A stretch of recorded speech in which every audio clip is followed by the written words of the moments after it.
인문학으로 직장인의 고민과 궁금증을 해결해 드립니다. 인문학이 여러분의 출근길을 가볍게 만들어 드립니다. 직장인을 위한 출근길 인문학. 제120화 사랑에 실패하는 이유. 안녕하세요. 어쩌다 철학자 이호건입니다. 안녕하세요. 어설픈 자유인 장춘수입니다. 안녕하세요. 인천작두 강동구입니다. 네, 반갑습니다. 반갑습니다. 오늘 주제는 제가 작두님을 염두에 두고 주제를 한번 잡아봤습니다. 작두님 전공 분야인 거죠. 오늘 주제가 사랑에 실패하는 이유인데 작두님 뭐 실패는 거의 안 하시는 분이시니까 뭐 이 주제에 대해서 할 말씀이 많을 것 같아요. 그래서 기대를 하면서 주제로 들어가 보기로 하죠. 이거 뭐 작두님한테는 뭐 답이 정해진 질문인데 두 분은 사랑에 성공할 경우와 실패할 경우 중에 살면서 어느 쪽이 더 많았나요? 작두님은 사랑은 성공을 한 번만 하면 네. 실패를 경험하면 안 되잖아요. 네. 그런가요? 또 다른 사람을 사랑하면 곤란하니까. 그렇죠. 그게 최종적이기 전에 네. 성공하고 실패가 있을 수는 있는데 한번 성공하고 나면 그 다음에 시도하지 말아야지.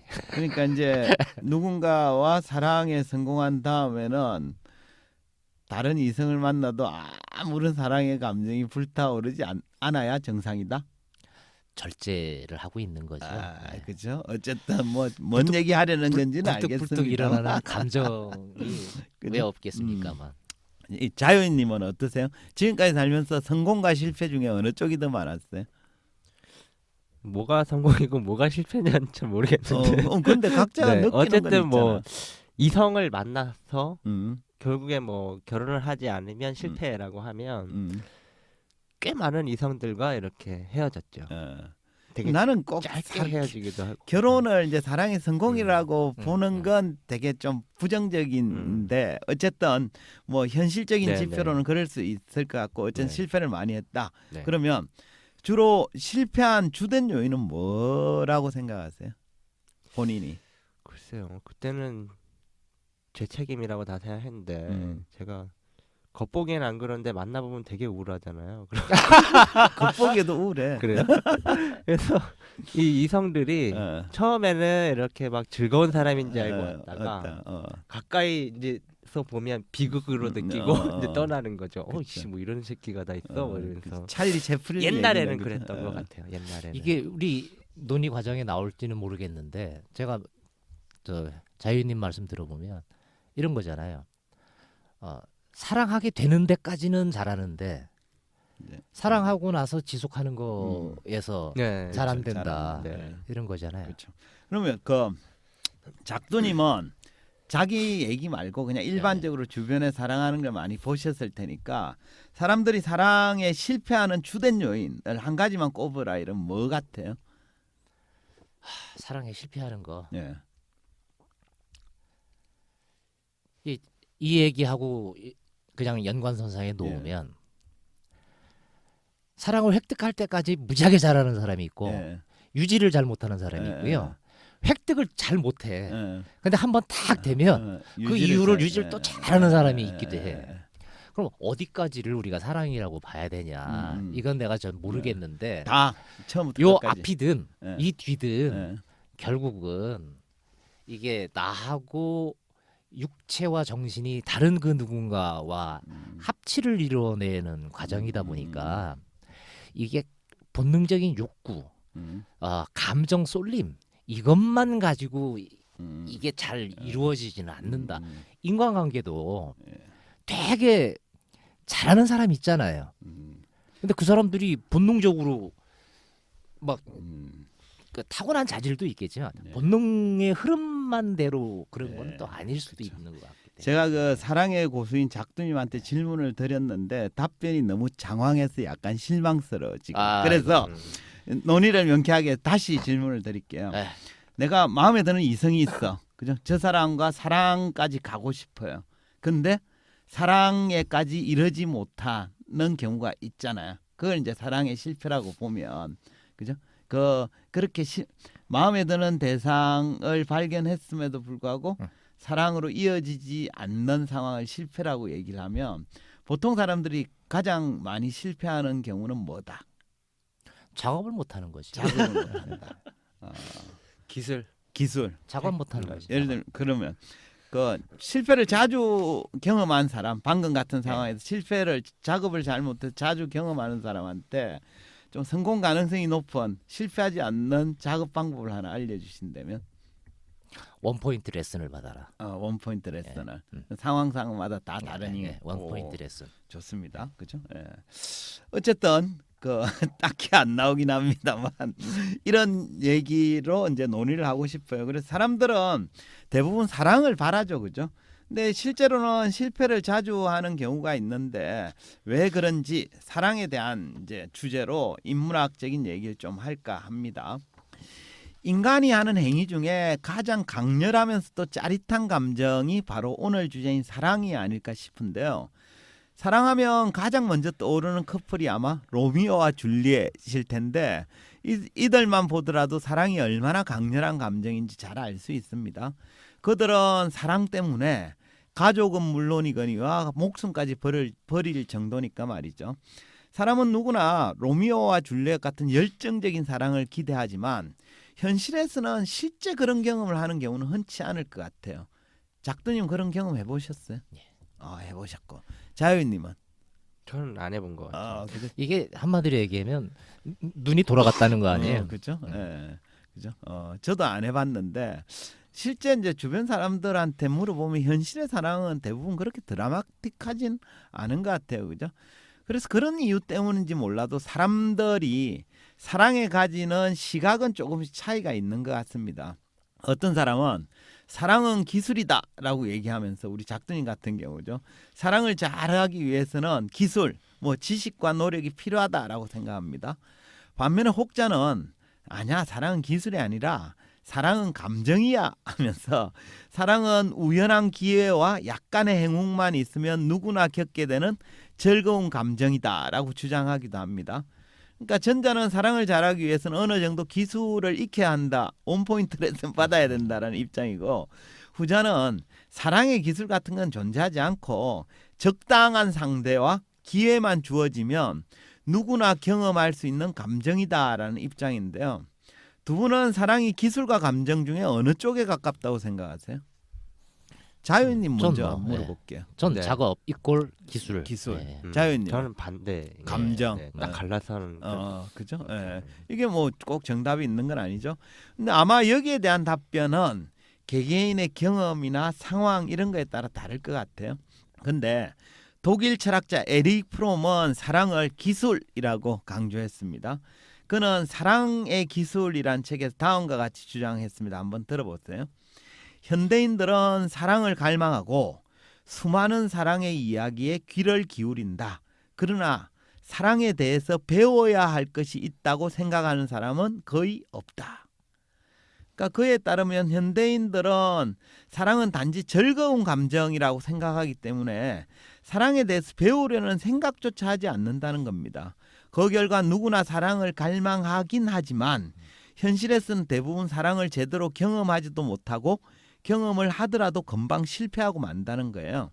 그러니까 한마디로 사랑은 가만히 있어도 누구나 경험하게 되는 감정이 아니라 좀 적극적으로 배워야 될 기술이라는 주장입니다. 전 동의를 좀 많이 하는 편인데 우리가 시행착오를 좀 많이 하거나 내 뜻과 다르게 잘 안 되는 대표적인 몇 가지의 것들이 인생 다 처음 살아보다 보니까 겪게 되는 일들이잖아요. 예를 들어서 남편에 대해서 공부하고 배우고 남편 되지 않고 아이를 낳고 아버지는 또는 엄마는 어떻게 해야 되는지 충분히 배우고 준비되어져서 간 게 아니고 일단 낳고 그러니까요.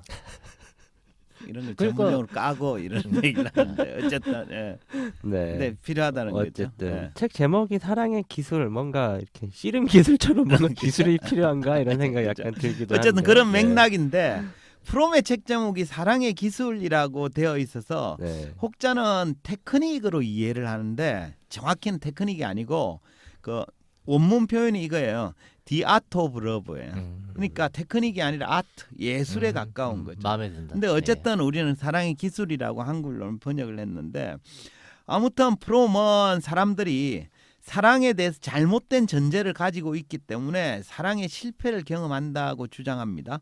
그래서 그는 책에서 사람들이 흔히 사랑에 대해서 갖는 오해, 편견 이런 것들이 세 가지가 있다라고 얘기를 합니다. 궁금하지 않습니까? 아, 예, 궁금합니다. 그죠? 이런 거. 이 주장이 우리 그 작두님 평소에 기술이라고 생각하는 거랑 비슷한지 한번 들어보십시오. 그 사람들이 흔히 사랑에 대해서 오해하는 첫 번째가 뭔가 하면 이거예요. 사람들은 사랑의 문제를 사랑할 줄 아는 능력의 문제가 아니라 오히려 사랑받는 문제로 생각한다라는 거예요. 야, 이건 더 해설을 안 들어도 예, 팍 오네. 오죠. 예. 즉 사랑에 대한 사람들의 관심은 어떻게 하면 상대방을 사랑할 수 있을까가 아니라 어떻게 하면 사랑을 받을 수 있을까만 고민을 한다는 거예요.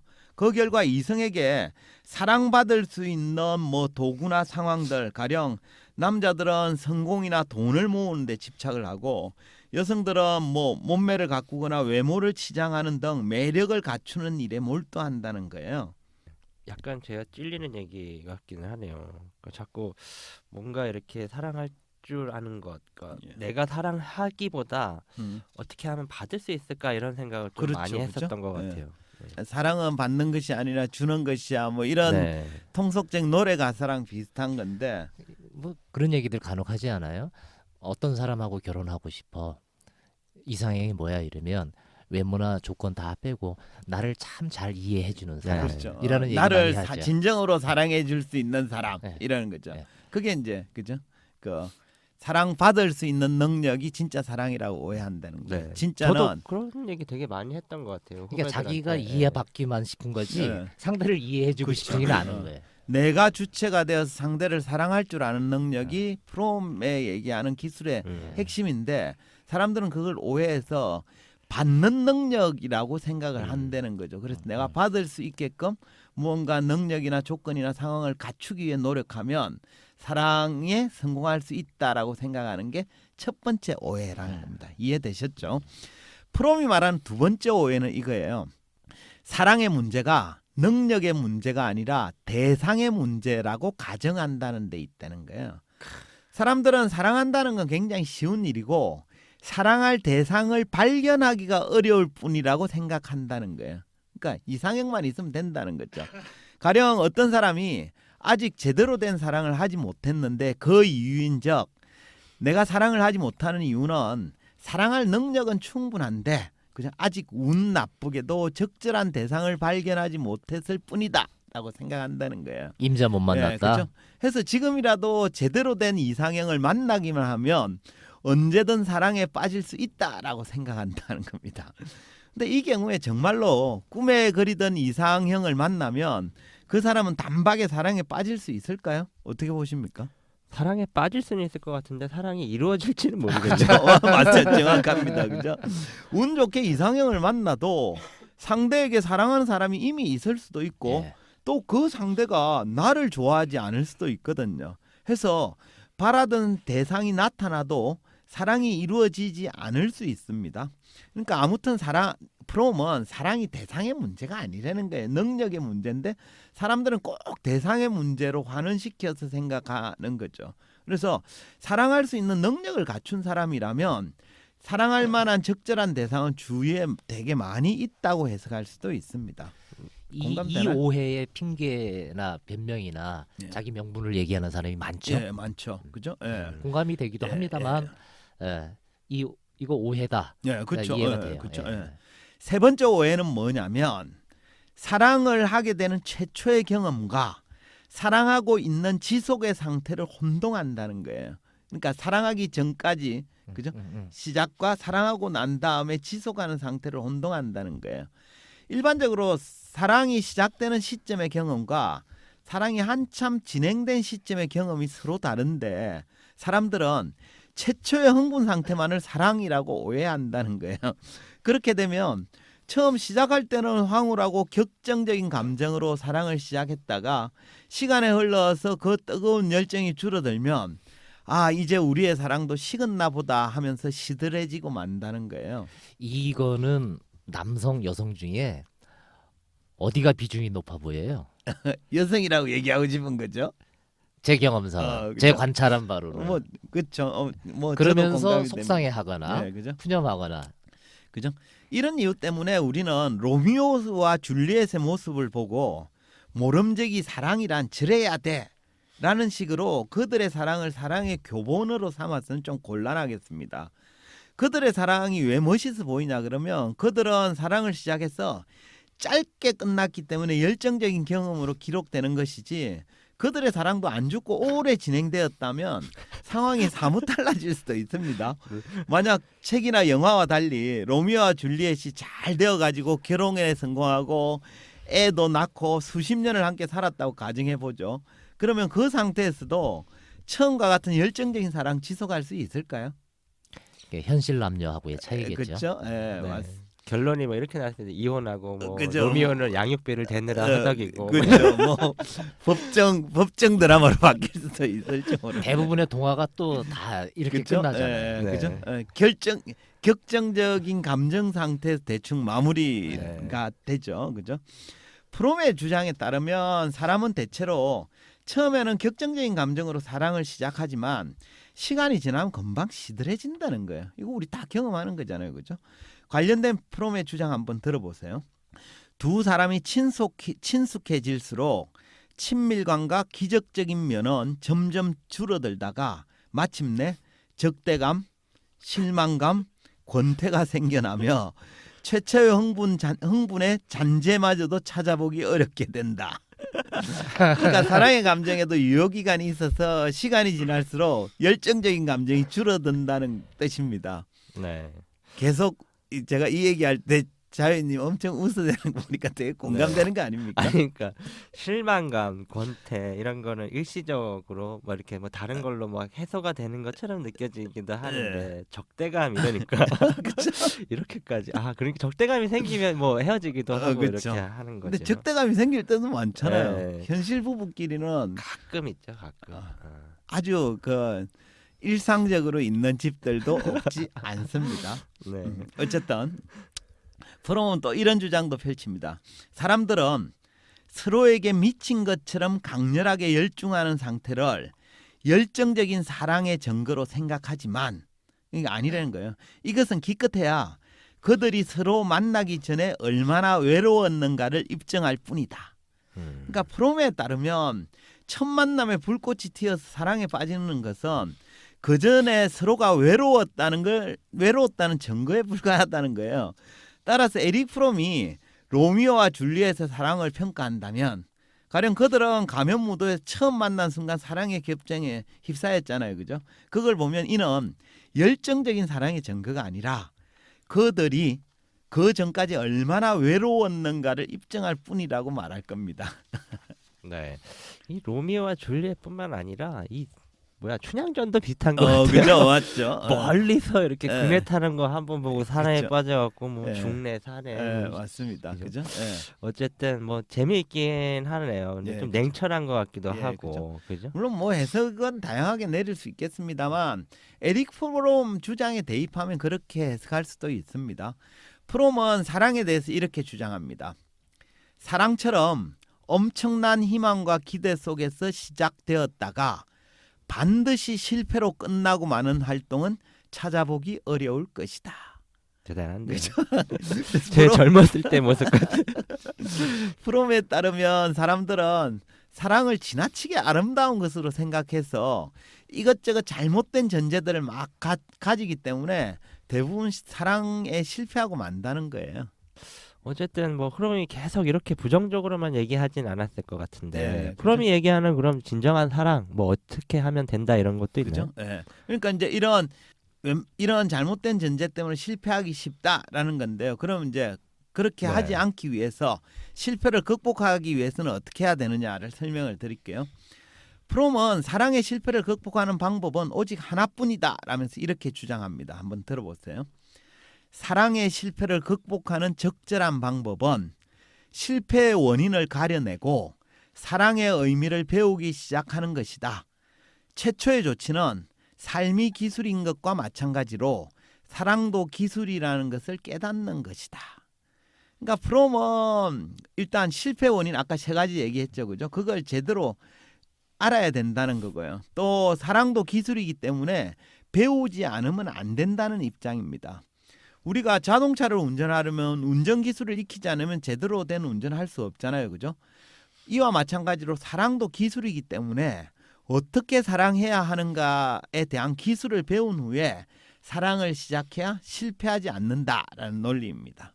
우리 사랑의 기술 이렇게 오늘 작두님이 막상 기술 나오는데 이렇게 말을 안 하시는가 생각하고 저는 있었어요. 이미 그 오해 3가지에서 네. 네. 뭐 그냥 팍 공감이 되고 나도 그럴 수 있고 이 시대를 살고 있는 많은 사람들이 네. 이미 그렇게 하고 있기 때문에 네. 그 뒤에 건 사실은 궁금하지도 않아. 그렇죠. 그래도 뭔가 구체적으로 기술도 가르쳐 주나요, 프롬이? 네, 그죠. 뭐 사랑도 기술이라고 하긴 했지만 네. 단순한 기술은 아니기 때문에 짧게 몇 마디로 소개하기는 어렵습니다만 네. 이제 프롬이 얘기한 걸 간략하게 좀 말씀을 드려볼게요. 프롬은 사랑의 기술을 습득하기 위한 과정에는 단계가 있다라고 말했습니다. 첫 번째가 뭐냐 이러면 이론의 습득입니다. 그러니까 먼저 이론적으로 사랑의 본질과 진정한 의미가 뭔지를 알아야 된다는 거예요. 그러니까 뭐 불꽃 튀는 사랑이고 그게 끝없이 이어지는 게 사랑이 아니라는 거예요. 그죠? 그래서 사랑에 관한 구체적인 이론은 사랑의 기술이라는 책 2장에 잘 설명되어 있으니까 좀 참고를 해보시길 바라겠고요. 2번째 기술은 실천의 습득입니다. 그러니까 사랑의 이론을 토대로 사랑을 실천해 보는 거죠. 그리고 마지막 3번째는 기술 숙달 단계예요. 그러니까 프롬은 기술 숙달이 궁극적인 관심사가 되어야 한다라고 주장을 합니다. 결국 사랑은 멋진 상대를 만나거나 사랑하기로 마음먹는다고 이루어지는 게 아닙니다. 프롬의 주장처럼 이론을 습득하고 또 실천을 습득하고 그 기술을 숙달하는 단계를 거쳐야 비로소 완성되는 고도의 기술인 거예요. 해서 사랑을 갈망하는 분이라면 이런 기술들을 좀 잘 익혀서 사랑이 충만한 삶을 살기를 좀 기원하겠습니다.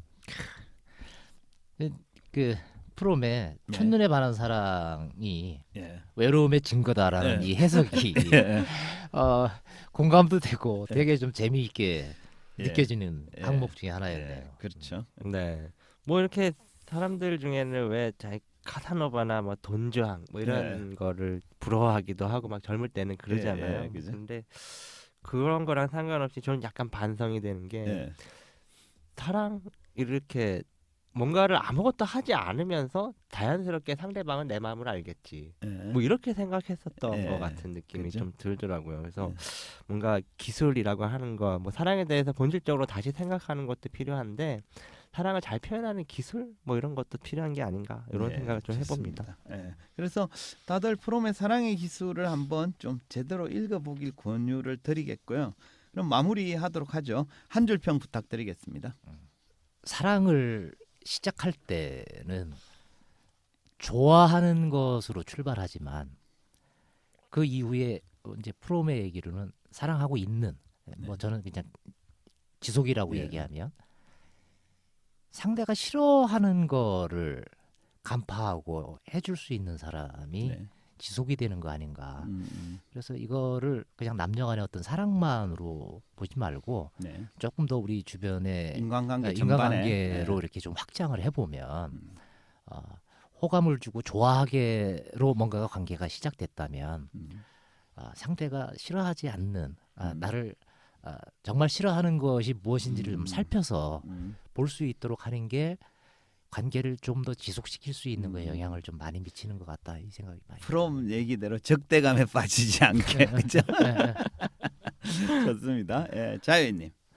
네, 예전에 무슨 광고에서 제가 이렇게 들었는데 되게 인상 깊게 남은 게 있어요. 그러니까 책 내용인 것 같은데 누군가가 그 사람이 사랑인지 어떻게 알아? 이렇게 질문을 하는데 상대방이 한 번도 몰랐던 적이 없었어. 이렇게 얘기하더라고요. 그래서 우리가 사랑인지 아닌지는 본능적으로 알 수 있는 것 같은데 중요한 건 그 사랑을 유지하는 게 더 중요한 게 아닌가 그렇죠. 싶습니다. 그래서 사랑을 유지 위해서 열심히 공부하고 기술도 익히고 이렇게 했으면 좋겠다. 그래서 한 줄 평은 잘 안 나옵니다. 네, 좋습니다. 근데 오늘 얘기 들어보니까 책을 좀 한번 다시 읽어봐야겠다. 이 생각 되게 좀 많이 드네요.